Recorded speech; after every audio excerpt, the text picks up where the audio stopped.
ظاہر جرم ظاہر جعفر کو سزائے موت اور جو مالی ہے جان محمد انہیں 10 سال قید کی سزا سنائی ہے۔ سبسکرائب کریں اور بیل دبائیں تاکہ کوئی خبر رہ نہ جائے۔ جیسے سب پورے پاکستان کی نظریں اگر میں کہوں کہ اس کیس پر کے فیصلے پر تھیں تو غلط نہیں ہوگا، آپ کیسے دیکھتی ہیں اس عدالتی فیصلے کو اور اس فیصلے سے جو آئندہ ایسے واقعات ہیں آپ کو لگتا ہے کہ ان پر اثر پڑے گا، یعنی فوری جو انصاف کی رائے وہ ہموار ہوگی؟ میرا خیال ہے یہ وقوع جو ہے یہ جولائی کا ہے اور اس کا فیصلہ جو ہے یہ اب ہوا تقریباً 7 مہینوں کے بعد، تو اتنا وقت یہ مرڈر ٹرائل میں ہونا نہیں تھا چاہیے۔ اور یہ انہوں نے میرا خیال ہے بہترین وکلاء پاکستان کے جو تھے ان کو انگیج کیا ہوا تھا، جعفر نے بھی اور اس کے والدین اور وہ تھیراپی ورکس والے میں۔ اور یہ دیکھیے بات بڑی مجھے اچھی نہیں لگی کہ وہ جو غریب غربا تھے، 2 مالی اور وہ جو تھا چوکیدار، اس کو تو انہوں نے 10 سال قید مشقت سنا دی کیونکہ انہوں نے معاونت کی، لیکن معاونت کرنے والے وہ تھیراپی ورکس والے نہیں تھے اور اس کے والدین نہیں تھے، ان کو انہوں نے بری الذمہ کر دیا، حالانکہ فون پہ ان کا رابطہ تھا اور تھیراپی ورکس والے تو وہاں گئے بھی تھے، لیکن ان کے ساتھ انہوں نے بالکل بہت نرمی کا جو برتاؤ رکھا ہے۔ اور ابھی تو آپ دیکھیے کہ this is subject to confirmation by 2 ججز آف دا ہائی کورٹ۔ یہ جو سیشنز کورٹ میں کسی کو ڈیتھ پینلٹی ہوگی نا، اور شاہ خاور صاحب میرے سے اتفاق کریں گے کہ اس میں 2 ججز اور کی کنفرمیشن ہوگی ڈیتھ پینلٹی کی، تو پھر ان کو یہ جو سزا ہے نا یہ فائنل ہو جائے گی، لیکن اس میں پیپر بکس بنیں گی، معلوم نہیں کتنے مہینے لگیں گے۔ اور یہ جو پینترے بدل رہا تھا یہ جعفر، یہ تو آپ دیکھیے کہ کیا اس نے طریقہ کار اختیار کیا ہوتا، کبھی کہہ دیتا تھا کہ میں منشیات لیتا ہوں، کبھی کہہ دیتا تھا پاگل ہوں، اتنے اس نے اپنا جو پرجری ہوتی ہے کہ عدالت میں پہلے تو اس نے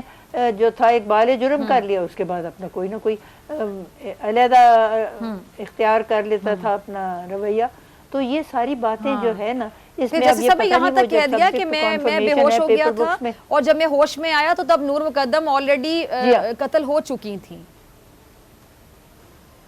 اور یہاں کو پارٹی ہوئی تھی اور اس نے کی ہوئی تھی منشیات کی جو نہ ماننے والی بات۔ بالکل تو یہ جو سب ہے نا حربے، میں سمجھتی ہوں دنیا سے چلی گئی، اس پہ الزامات کی بچھاڑ کر دی، کنفرمیشن آف ڈیتھ سینٹنس۔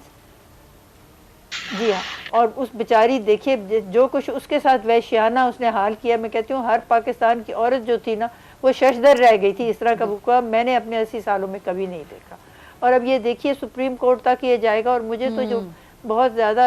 فکر ہے نا وہ یہ ہے کہ دیکھیے مختارہ مائی کا کیس سیشنز کورٹ میں آیا تھا اور وہاں جتنے بھی لوگ تھے ان کو سب کو سزا ہوئی تھی، اور جس وقت سپریم کورٹ میں پہنچے تو سب بری ہو گئے۔ تو یہ بس اللہ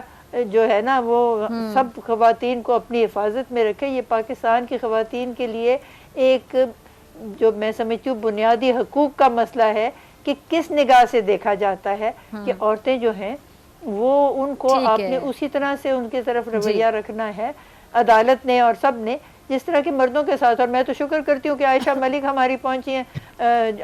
عدالت عظمیٰ میں، کہ کم سے کم خواتین کا جو نظریہ ہے وہ دیکھنے والی کوئی خاتون بھی وہاں موجود ہیں۔ تو اللہ کرے کہ جو کچھ بھی ہے اب یہ فیصلہ جلد ہو اور ان کی سزا ہو جائے۔ یہ تو آپ کو پتہ ہے جیسے وہ کراچی کا کیس تھا، وہ پیسے دے کے اور پہنچ جائیں گے ہسپتال میں، اور وہ ہسپتال میں سے یہ ہے کہ کبھی گاڑی میں کہیں بیٹھ کے چلا جائے گا۔ یہ امیروں کا اور غریبوں کا جو ہے نا معیار انصاف کا، اس میں بھی مجھے بڑا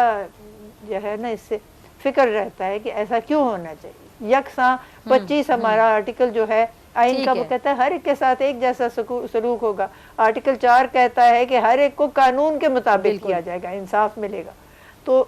امید تو میری ہے فیصلہ انہوں نے ربانی صاحب نے تو ٹھیک کیا، لیکن یہ اخیر سپریم کورٹ تک جائے، اور یہ جو ہے نا ان کا اپسینٹ بھی تو ہو سکتا ہے جن کو بریت ملی ہے تھیراپی ورکس کو اور جس کے والدین ہیں، کیونکہ وہ بھی تو میرا خیال ہے معاونت میں تھے۔ سبسکرائب کریں اور بیل دبائیں تاکہ کوئی خبر رہ نہ جائے۔